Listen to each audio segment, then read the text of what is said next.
Hi guys, welcome back to my channel. For today's video, we're gonna talk about how I edit my Instagram photos and how I plan my content as well. Just a little backstory, I'm always the one who takes pictures of myself. Please let me know in the comment section if you want me to show you how I take my pictures of myself.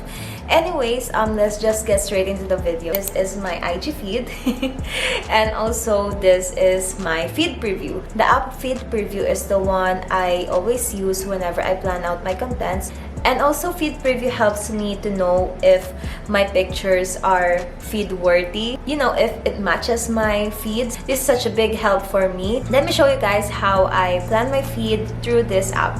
Okay, so first off, I'm gonna add some pictures from my gallery. I'm gonna add this one and then siguro ito na lang dalawang yan. Now you have an option if you want to create a carousel or just upload it on single post. In my case, I'm just gonna upload it as single post. So, yun yung i-click natin ngayon. Then, I'm just gonna rearrange this. Okay, as you guys can see, meron akong pattern dito sa IG feed ko. Paano ba to? Parang pa-diamond effect siya. Yan. Kumbaga, nasa gitna minsan yung pictures ko and yung picture ko mismo, and then merong dalawang feed filler, and then sa baba naman is meron doon sa gitna yung feed filler and then dalawang photos ko.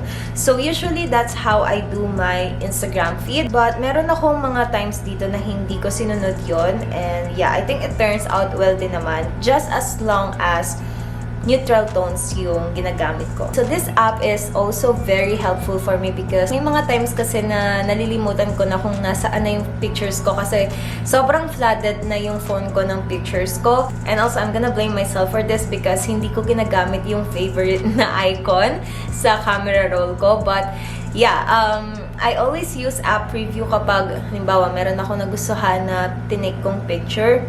Lalagay ko agad dito, then I'm just gonna see if it matches my feed.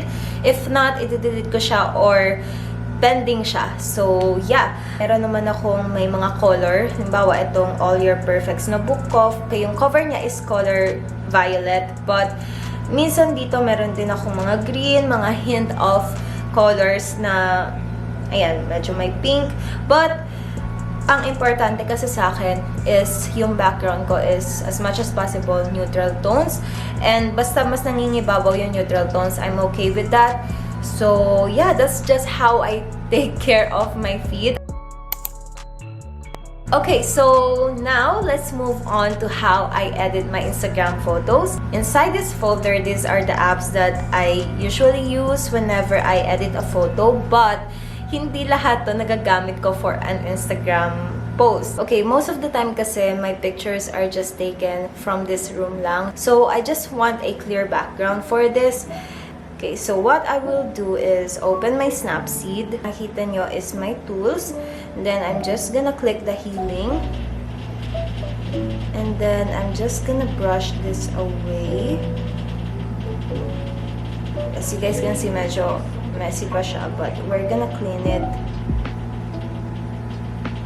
Yeah.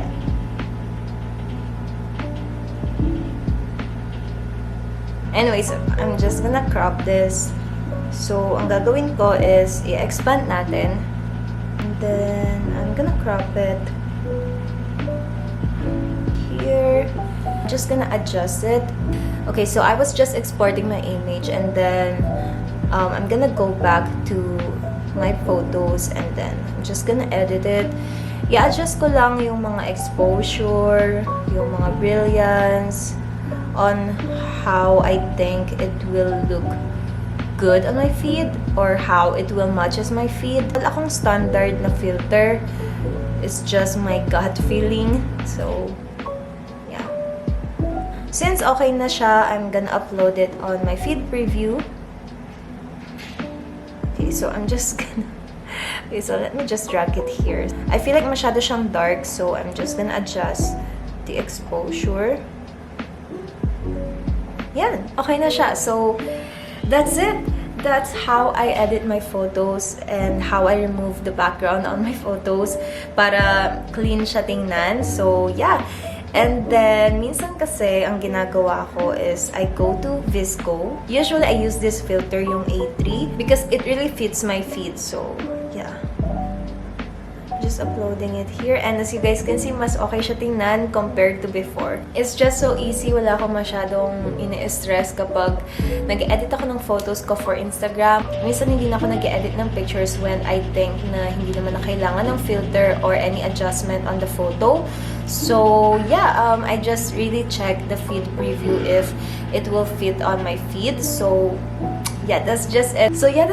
That's how I normally do my edit on Instagram and how I maintain my IG feed. My IG feed is currently in progress right now, and before I always use feed fillers from Pinterest. Now I don't want to do it because I want my IG or Instagram to be more of like my personal diary, more of like a representation on how you live or how you view things.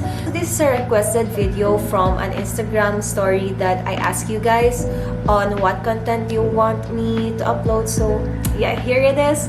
And yeah, thank you guys so much for watching. That's just it for today's video, and I hope you guys enjoyed this one as much as I enjoyed filming this. So yeah, please subscribe to my channel as well. And also, I post a lot on Instagram or on a personal level. So yeah, please do follow me on Instagram as well if you want to. So yeah, that's just it.